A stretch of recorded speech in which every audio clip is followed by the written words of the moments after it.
আমি আরেকবার সালাম দিই। আসসালামু আলাইকুম ওয়া রাহমাতুল্লাহি ওয়া বারাকাতুহু। আলহামদুলিল্লাহি রাব্বিল আলামিন। সালাতু ওয়াসসালামু আলা সাইয়্যিদিল মুরসালিন ওয়া আলা আলিহি ওয়া সাহবিহি আজমাইন। বাংলাদেশ জামাত ইসলামী ঢাকা মহানগরী দক্ষিণের উদ্যোগে আয়োজিত মহানগর উত্তর এবং দক্ষিণের উদ্যোগে আয়োজিত বিক্ষোভ মিছিল পূর্ব সমাবেশে সংগ্রামী সভাপতি ঢাকা মহানগরী দক্ষিণের সংগ্রামী কেন্দ্রীয় সদস্য ডক্টর অ্যাডভোকেট মোহাম্মদ হেলাল উদ্দিন, সংগ্রামী উপস্থিত জামাত নেতৃবৃন্দ, আমার প্রিয় উপস্থিত দেশবাসী ভাইরা, আমাদের এই সংক্ষিপ্ত সমাবেশ শেষে মিছিল হবে ইনশাআল্লাহ।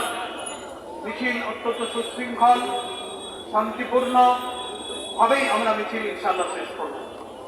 যারা আমরা উপস্থিত হয়েছি সামনে পিছনে সুশৃঙ্খল ভাবে জামাত ইসলামীর শৃঙ্খলা এবং ঐতিহ্য মেনে আমরা যেন মিছিলে সকলেই শরীক থাকি, সেই আহ্বান জানিয়ে দুটি কথা আমি বলতে চাই।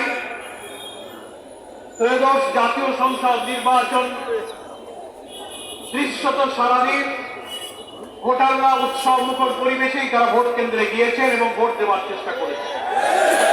সেটার জন্য আমরা ধন্যবাদ জানিয়েছি নির্বাচন কমিশন এবং তৎকালীন অন্তর্বর্তীকালীন সরকারকে।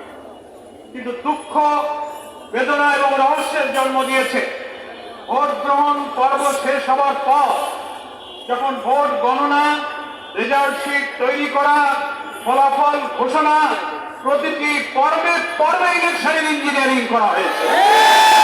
অতীতের নির্বাচনের চেয়ে এবারের নির্বাচনের ইঞ্জিনিয়ারিং এবং কারচুপির ধরনটাই ছিল একদম আলাদা।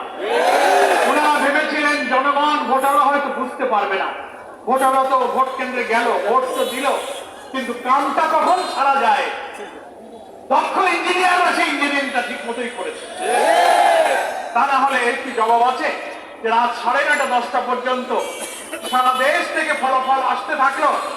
11 দলীয় ঐক্যে জামাত ইসলামী সহ সারা দেশ থেকে একের পর এক 9:30 10টা পর্যন্ত বিভিন্ন আসনে বিপুল বিজয়ের খবর যখন আসতে থাকলো, মানুষ জন আকাঙ্ক্ষা হিসেবে অপেক্ষা করছিল সংখ্যাগরিষ্ঠ আসনে 11 দলীয় ঐক্য জামাত ইসলামী বিজয়ী হয়ে সরকার গঠনের মতো সংখ্যাগরিষ্ঠতা ইনশাআল্লাহ লাভ করবে।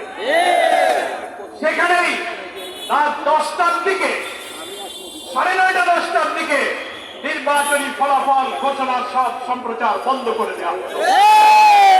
বন্ধ করা হলো কেন?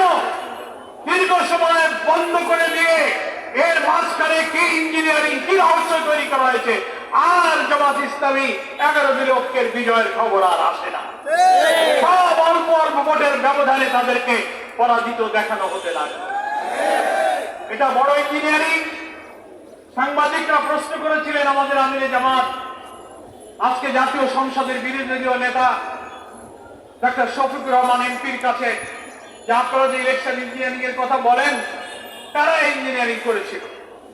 আমিরে জামাত জবাব দিয়েছিলেন বিদেশি সাংবাদিককে, সরাসরি প্রমাণ ছাড়া তো তার জবাব দেওয়া কঠিন। তবে অতীতে দেখা যায় যারা এই অপরাধ করে, যারা কারচুপি ইঞ্জিনিয়ারিং এ জড়িত থাকে, কোনো না কোনো ভাবে ওই যে আমি কলা খাইনি একটা গল্প আছে না, তাদের মুখ থেকেই একসময় বেরিয়ে যাবে। আমিরে জামাত কিছুদিন আগে বলেছেন, শুনেছেন আপনারা? তো আলহামদুলিল্লাহ একজন রাজ সাক্ষীর বক্তব্যে সোশ্যাল মিডিয়াতে এসে গেছে।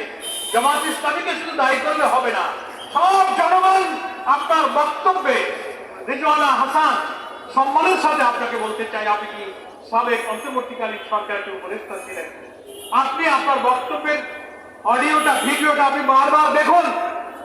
আপনি কি বলেছেন, আপনি তার প্রতিবাদ এবং চারিদিকে যখন বিক্ষুব্ধ সমালোচনা, অভিযোগ, তদন্তের দাবি উঠল, আপনি সেটাকে ব্যাখ্যা দেওয়ার চেষ্টা করেছেন সোশ্যাল মিডিয়াতে যে না, আমি এটা কোনো রাজনৈতিক দলকে মিন করিনি, আমি উগ্রবাদদেরকে মিন করি। আপনার কথাই আপনি আবার ধরা পড়ে যাচ্ছেন। আপনি আবার সাংবাদিকের প্রশ্নের জবাবে প্রশ্ন করা হচ্ছে নারী অধিকার, নারীর ক্ষমতা, নারীর মর্যাদার প্রশ্নে যখন আপনি উত্তর দিচ্ছেন, সাংবাদিক বলছে তাদের একটা অংশ তো বিরোধী দলে আছে। বিরোধী দল শব্দটা উনি উল্লেখ করেছেন। আপনি বলছেন বিরোধী দলে যদি তারা থেকেও থাকে তাদেরকে আমরা মেন স্ট্রিমে আসতে দেই। What do you mean by this type of comment? বিরোধী দল তো আর উগ্রবাদীদের মধ্যে নাই, কি বলে? কোন উগ্রবাদী চরমপন্থীরা পার্লামেন্টে নাই। যারা রাজনীতির দল হিসেবে নির্বাচনে অংশ নিতে সকলেই নির্বাচন কমিশনের নিবন্ধিত রাজনৈতিক দল। ইসলাম কোন উগ্রবাদ, কোন চরমপন্থাকে সমর্থন করে না। আপনি সাক্ষাৎকারে মিন করতে চেয়েছেন ইসলামী রাজনীতি যারা করে, নারীর ক্ষমতায়ন মর্যাদার ব্যাপারে আপনি তাদেরকে দোষী করতে চেয়েছেন যে তারা সে অধিকার চায় না। না, আপনারা নারীবাদী হওয়ার দাবি করেন, যা বলেন তার যে হাজারো লক্ষ গুণ নারীর মর্যাদা ইসলাম দিয়েছে। জামাত ইসলামী সহ ইসলামী দল, ব্যক্তিত্ব, স্কলার, মহান আল্লাহ তাআলা কোরআন মাজিদে আমাদের নারীদের যে অধিকার এবং সম্মানের কথা বলেছেন। প্রিয় নবী মুহাম্মদ মুস্তাফা সাল্লাল্লাহু আলাইহি ওয়াসাল্লাম হাদিস শরীফের মধ্যে বিদায় হজের ঐতিহাসিক ভাষণে নারীদের যে মর্যাদার কথা বলেছেন, আপনাদের কোন সিডো, কোন আন্তর্জাতিক সংস্থা আমাদের মায়েদের এই মর্যাদা, আপনাদের কোন দর্শন, কোন তত্ত্ব, কোন সংস্থা তা নিশ্চিত করতে পারেনি। ফলে আপনারা বারবার কোন প্রসঙ্গ আসলে নারীর অধিকারের প্রশ্নে আপনি ইসলামপন্থীদের উপর চাপাবার চেষ্টা করেন। আপনার এই ভুল প্রচেষ্টা, এই অপরিণামদর্শী প্রচেষ্টা থেকে আপনাকে আমরা বিরত থাকতে অনুরোধ করছি।